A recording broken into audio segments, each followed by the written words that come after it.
प्रयत्न करणारं, मी 100% म्हणणार नाही, परंतु देण्याचा प्रयत्न करणारं हे सरकार आमचं 2.5 वर्षाचं कार्यकाळ झाला।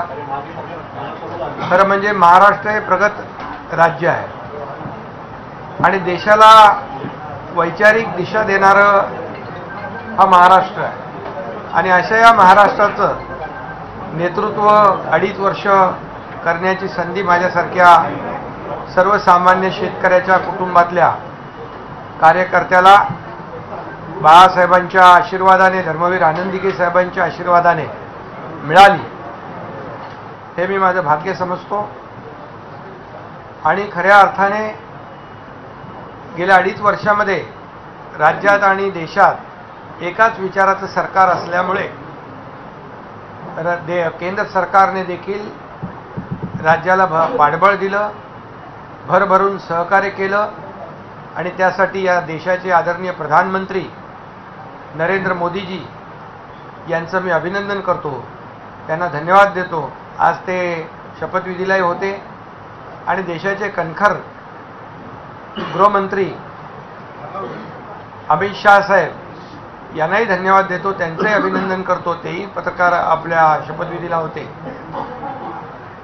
कारण ते देखील मोदीजी आणि अमित भाई आमच्या पाठीशी खंबीरपणे उभे राहिले, सरकारच्या पाठीशी उभे राहिले आणि म्हणूनच गेल्या 2.5 वर्षाचा कार्यकाळ जो आहे यशस्वी झाला।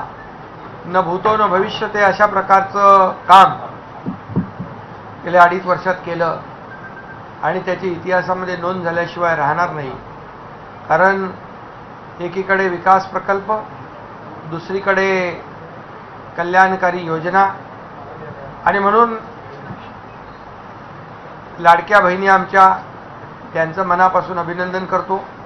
लाडक्या बहिणी, लाडके भाऊ, लाडके शेतकरी आणि लाडके ज्येष्ठ या समाजातला प्रत्येक घटक जो आहे हा या सरकारच्या पाठीशी निवडणुकीमध्ये राहिला। मी नेहमी सांगायचो, आम्ही 2.5 वर्ष जे कामकाज केलं या कामाची पोचपावती या ठिकाणी जनता दिल्याशिवाय राहणार नाही आणि तसंच आज या ठिकाणी झालं।